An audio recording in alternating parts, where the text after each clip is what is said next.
Hello there. What is going on, everybody? I've got a special treat for you today because we are going to be going on a journey into Castle Wolfenstein with Wolfenstein, the board game from Archon Studios.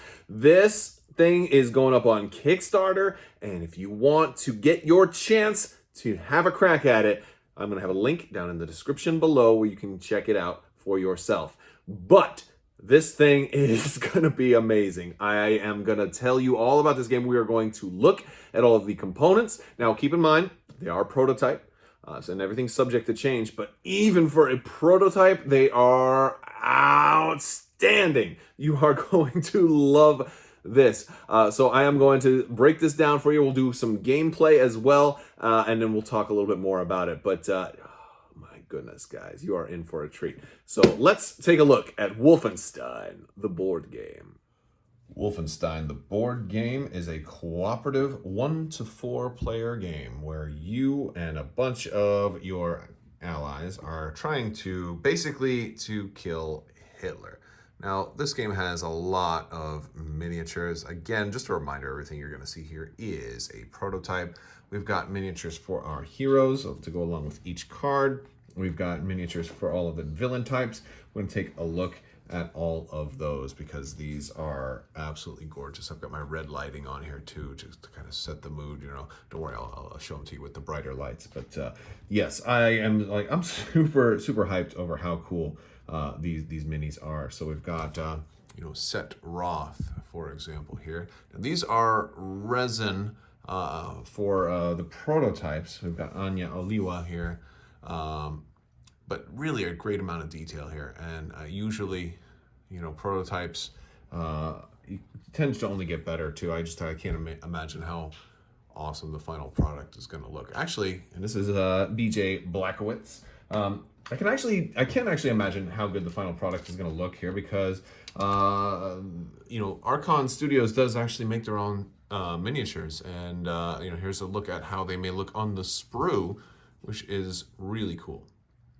Just to give you an idea how some of these heroes are going to look on the sprue.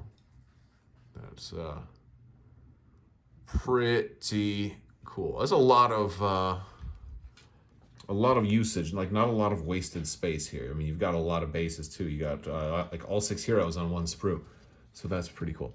One thing that has been driving me crazy lately is when certain certain minis have like unnecessary tiny parts on a sprue, like this guy and the robot he's holding in his hand. Like I've seen other companies that would have made that like 6 different parts. We've also got a brown sprue that was sent over also. Now I haven't punched these out and assembled them yet because they're basically these same minis that you're going to see here once they're assembled. So I just wanted to show you both versions, and I figured it'd be a lot easier to show you all of the sprue bits with them still on the sprue. But yeah, so those are really nice, and that's just for the heroes. We're gonna look at we'll finish looking at the heroes here. So this is Klaus Kreutz. Hope I'm saying that right. I apologize in advance if I get any of these names terribly wrong.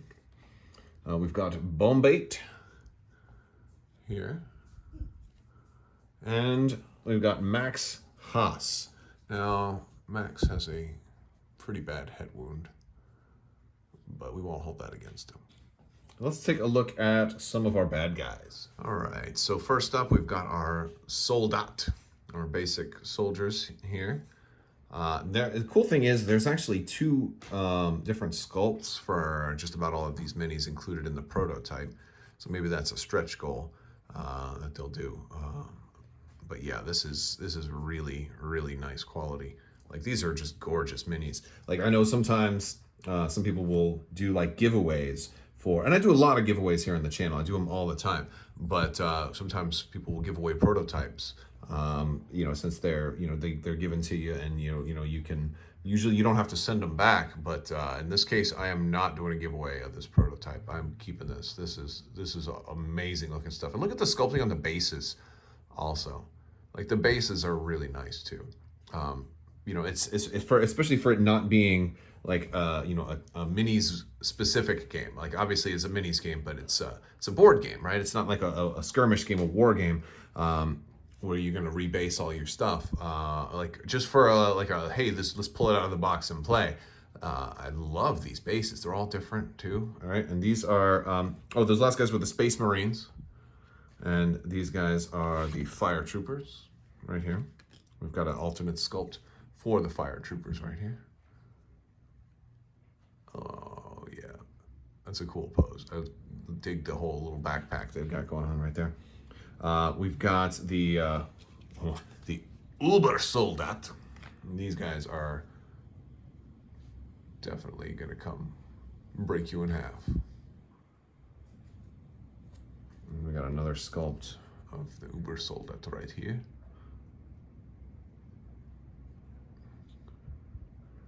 Really nice. Okay, let's take a look at our Rocket Trooper.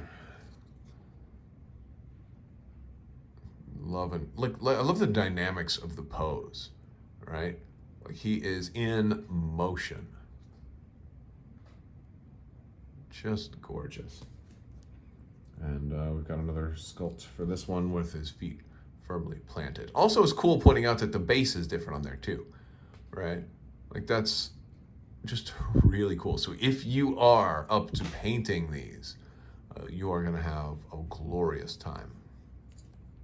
All right, next we have the Super Soldats.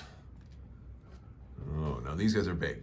These guys are big and furious. This is like Iron Man Mark 1, right? Like this is awesome. I really like these.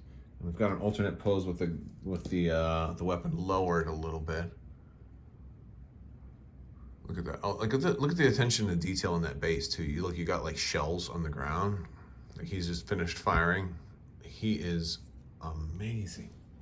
Really, really cool. We've got the Panzerhund. There we go. Let's take a look at the Panzerhund.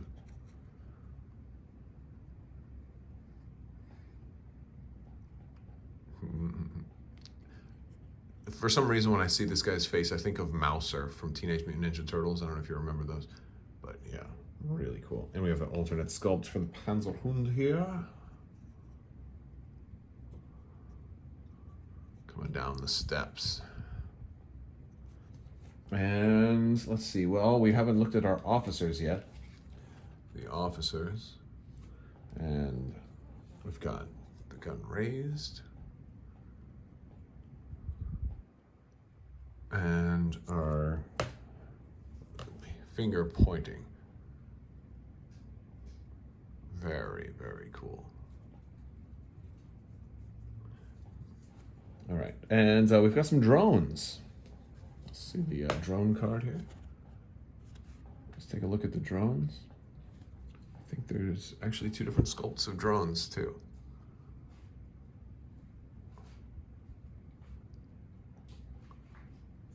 And this is, I believe, the other one has got a different base. So this one's just on I guess, a little bit of an angle going a different way. You can't really make drones really pose too differently, but yeah. We've got a bunch of drones, and we got some of the bosses too. We've got, here we go. We got Professor Solomon Bivley. Oh, yeah. Look at that. Awesome. All right. We've got General Oscar von Grimm. This guy is exceptionally sculpted. I mean, just gorgeous.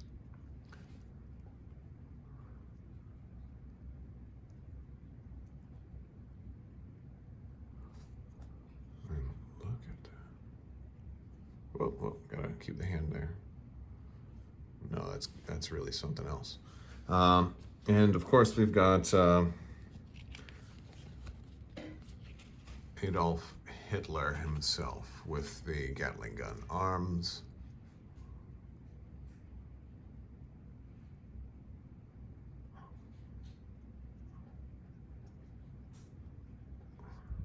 And last but not least, cannot forget Mecha Hitler.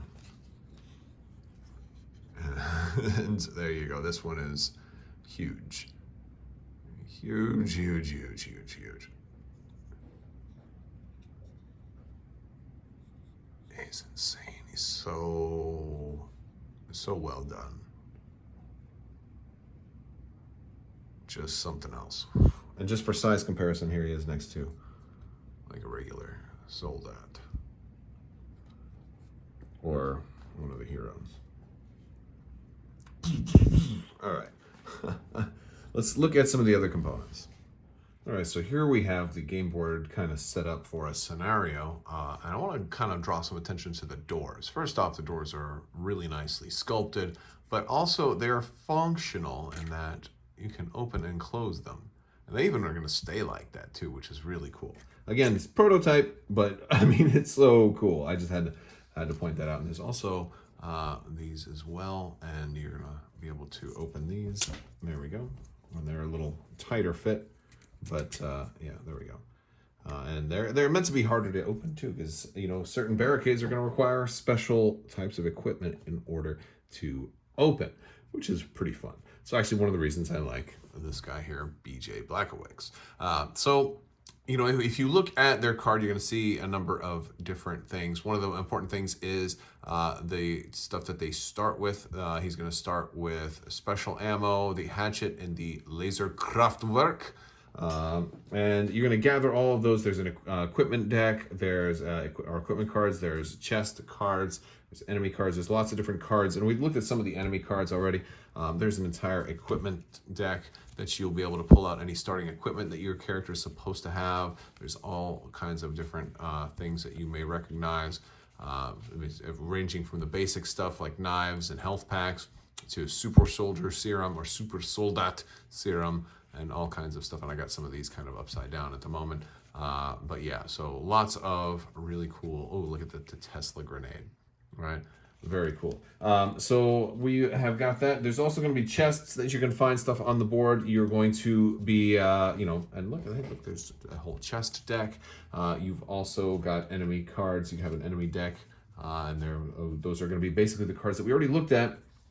We've got a round tracker and a hazard tracker, and this is going to track the number of rounds as well as hazards, and if either one of those gets too high, we can lose. So you don't want to take too long, because we kind of want to be stealthy if you can. You don't want to just go in guns blazing, shooting everybody, attracting a bunch of attention. If the hazard tracker gets to a certain point, then somebody might pull the alarm, which might trigger even more reinforcements to show up and make it even harder for you. So like there's a lot of things that are bad that can go from bad to worse in this game. It's actually very, very tricky. Fortunately, there are multiple difficulty levels, so you can turn down the difficulty. If you play it as just the base rules, it's actually very, very challenging. So there are ways to kind of lower that difficulty or to increase that difficulty as well. You're going to get these shared life tokens on your characters. Everybody's going to start with one, right? And you can use that to pick somebody else up. Basically, it's like a second life. Right? Stick an extra quarter in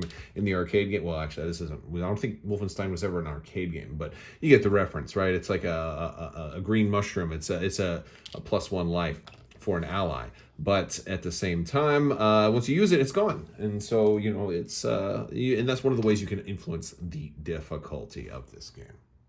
So I want to take another look at the actual unit cards and talk about kind of what is on here. So if we look, we've got, of course, our character, their name, the skills they have, and these skills are going to allow you to spend glory points. And you're going to earn glory points by completing missions and also killing bad guys. And now, these are only from mission to mission. Every single mission is a completely separate game. There's no campaign element to this. You're not carrying anything over from one game to the next. So that's important to know. So and that's, for me, that's a big plus, because I am not big on campaign games. I mean, you can certainly make it into a campaign if you just want to play through each mission, so on and so forth, but there's no requirement to do that, because nothing, there's no, you can jump into scenario 3 without playing scenarios 1 or 2. There's no predisposed requirement for you to do that. So as you earn glory points, you can spend those as basically currency to do some of these other abilities. Some may be free, like this one up here, I am death incarnate. Hero using a shared life token to prevent BJ from bleeding out does not lose their token, only once per minute. So basically once per mission. So basically he, has like one extra life for the team. Has to be somebody else picking him up though. So he kind of gets back up. So that's pretty cool. But then he's got a couple other abilities that cost 2 each. So, Terror Billy, attack target unit with 2 weapons simultaneously. You still have to spend the action points. And we'll talk about action points because we've got our health over here. And that is, of course, how much hits until we die. Then over here we have armor points. Hits that roll. And we're going to talk about the dice a little bit when we get to combat. But basically, armor basically prevents hits. Pretty standardly, although there's ways around that. The next one we've got is our action points. That's right here on number, he's got 6 action points, and that's going to be basically how many actions he can take. A lot of these type of games with miniatures on a board, everybody gets a certain number of actions, 2 actions, 3 actions, or whatever. Well, it's different for different characters, and you can spend those points however you want. So you might only do 2 actions, depending on if you use, very expensive actions and use up all of your action points. Or you might, get 6 actions if you go really, really cheap actions. So that's one thing that you can do. And then right here is your accuracy, and this is going to deal into combat as well. Obviously, better accuracy means you are better with weapons, and that's always a good thing. And then your starting equipment. So he's going to start with special ammo, which is right here, the hatchet, which is right here, and the the laser Kraftwerk.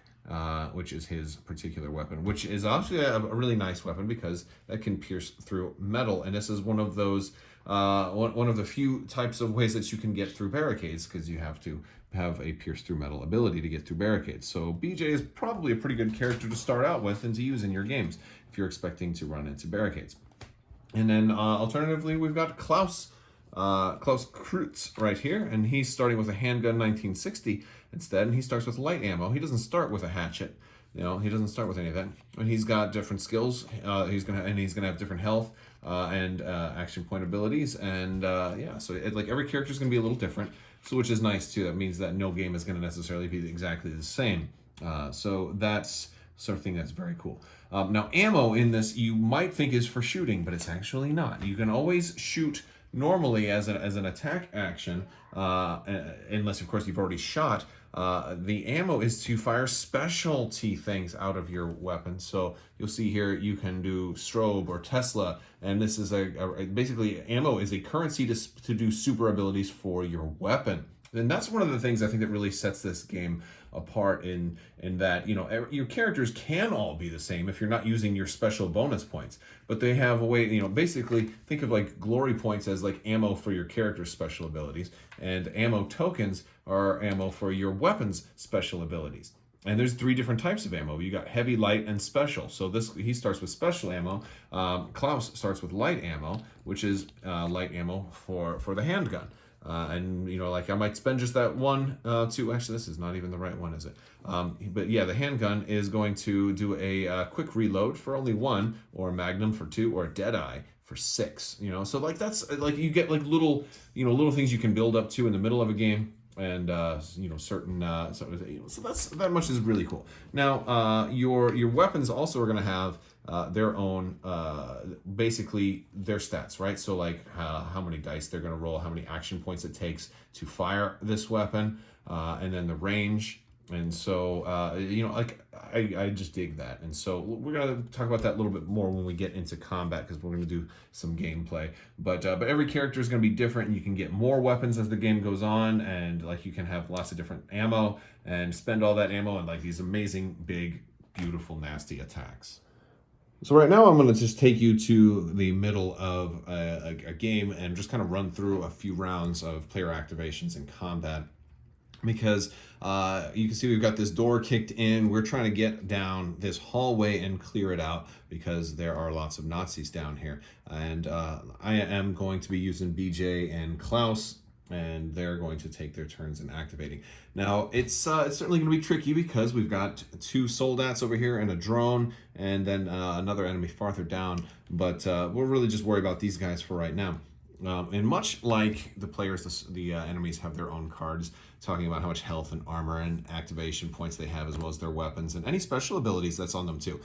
Definitely check out the special abilities, because sometimes you will play and just look at the stats and say, okay, well, I can kill him, I can get through that armor and kill him, but in some cases, like there's an officer who might have an intimidating presence that says, oh, when you're attacking him, you have to re-roll each of your hits, basically.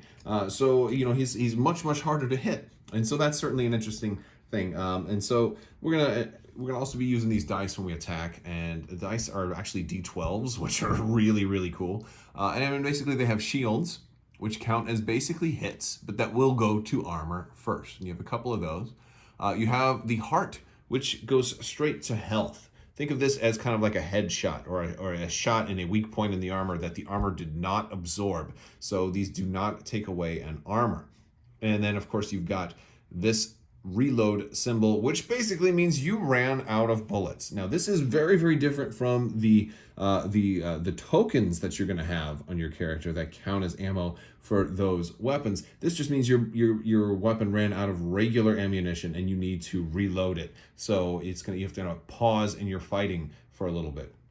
This is certainly problematic because you're going to have to reload, but you are going to be able to shoot again after you reload. And you can't shoot on the next turn unless, of course, you take a fatigue action. And now taking a fatigue action is going to do a couple of things. It will basically almost give you like an extra half turn at the expense of not being able to take a full turn next turn. So BJ, I'm going to go with BJ first. He has got 6 action points, and his weapons range is only 2. So he wants to get into range 2 of maybe one of these soldats. I can't want to say soldiers. So I'm just going to remove the door so we can see the thing. So I'm going to move one. I'm going to move up 1. Now I've got this guy in range 2. I've got 5 action points left. Moving 1 square is an action point. Opening a door is an action point. And, almost everything is 1 action point. Moving into difficult terrain can be 2 action points. But there's lots of different things you can do. Now, attacking is going to depend on the type of weapon that you want to use. So my laser Crabbok is going to be 3 action points to fire. So that's going to bring me down to have only 2 action points left, which means I'm going to roll 3 dice. But I've got to also add my accuracy, which is 2 for BJ. So I'm actually going to roll 5 dice for this attack on this guy. And we'll just say, well, I actually rolled really poorly. Right? I rolled 2 armors. And then all 3 blanks. So the way that works is since the soldat has, and we're going to take a look at it right here, since he's got 3 armor, I would bring that armor down to only 1, so he'd have 1 armor left and then a health. Had I rolled 4 armors, I would have taken his armor down, and then the 4th one would have gone to health, and that would have killed him. So I'm just going to pretend like I did that. And then, of course, we can see down here, if you look in the bottom corner of all of these cards, you will see that there's either individual rewards or team rewards, and sometimes both, right? Like this is if you kill a super soldat, whoever kills him is going to get all the benefits down here: glory points, ammo, maybe a weapon or an equipment card from the equipment deck. But then everybody else in the whole team is going to gain a glory point. Because it's a teamwork game, right? And it's important to know that whoever kills him doesn't get the team reward. He only gets the individual reward. He or she only gets the individual reward. Some characters only have individual rewards. So while it is a cooperative game, there certainly is an element of individual glory. So that's something that players will want to do. So let's just say I did kill that guy, and I've got 2 action points left. Now I need 3 action points enabled to shoot. And I can't shoot again even if I had it, because I can only shoot once. The only way I can shoot twice on my turn is if I go ahead and take that fatigue token. So I'm going to take a fatigue token. I'm going to take that. I'm going to put that on my character board. Now that gives me half of my action points to use right now. But I'm going to keep that fatigue token next turn. And next turn I'm only going to get 3 action points. I'm going to get half. And then at the end, I can then remove the fatigue token. You can't take a fatigue action if you already have a fatigue token. So basically it's just like a rush of adrenaline. And so that's going to allow me to attack a second time. 1, 2, 3. So then I'm going to move up. I now have 4 action points left, 1 from my original, and then 3 more from the fatigue. I'm going to spend 3 of those to shoot here. and we'll do that. And let's roll 5 more dice. I'm going to do this in real time. Let's see what I get. I'll roll them right here. And we got, I got 3 armor, but I got I got the direct hit basically, and since the soldat only has 1 health, this would be all I actually needed. Now, fortunately, I did not roll, a run out of ammo, because that would have been a problem. So I got rid of 2 guys. I got the rewards for them. So, and in this case, I could pick out a new weapon. I could get an ammo, and I'd get some glory. Oh wait, that's the wrong one. That's the Space Marine. But the point is, I'll get the rewards. I have glory points left over that maybe I can spend for some kind of buff action. And then it's going to move to Klaus. And maybe I'll have 1 more point, so I'll move over to there, kind of out of the way. Let Klaus come in, and then he's going to shoot. And he would probably do the same thing on this drone. The drone is going to have different defense and offense. And, this we got to find. So we got to go through and find the drone's card. Here we go. And the drone's going to have only 2 armor and 1 health. So the drone's going to be a little easier to kill. But he's got a quick counterattack. Following the drone's first attack each round, roll a dice. On a success, the drone attacks a 2nd time. Well, that's not exactly a counterattack, is it? That's a double attack. But I know he's got the stealth flight. The model can move through closed doors. So none of this. So it's always important to read this before you attack to make sure that there's nothing that you need to really worry about before you attack this guy. And then we would roll. We got the handgun over here on Klaus, and with this one costs only 2 action points, so it's easier to fire. You can move a little bit faster and fire it. And we have accuracy of 2. It would normally only roll 1 die, but we can roll a 2nd die.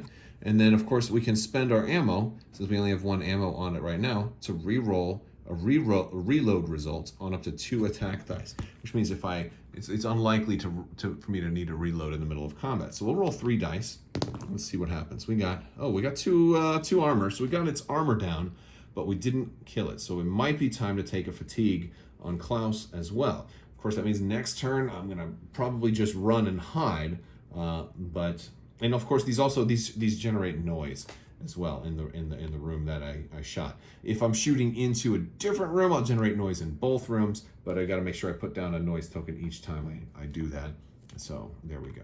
All right, so let's just say I were to fatigue and then shoot him again, and then I'd get the rewards for that. And then let's say we were done. Now all of a sudden it's going to be the AI's turn. So there is 1 more guy up here who has direct line of sight.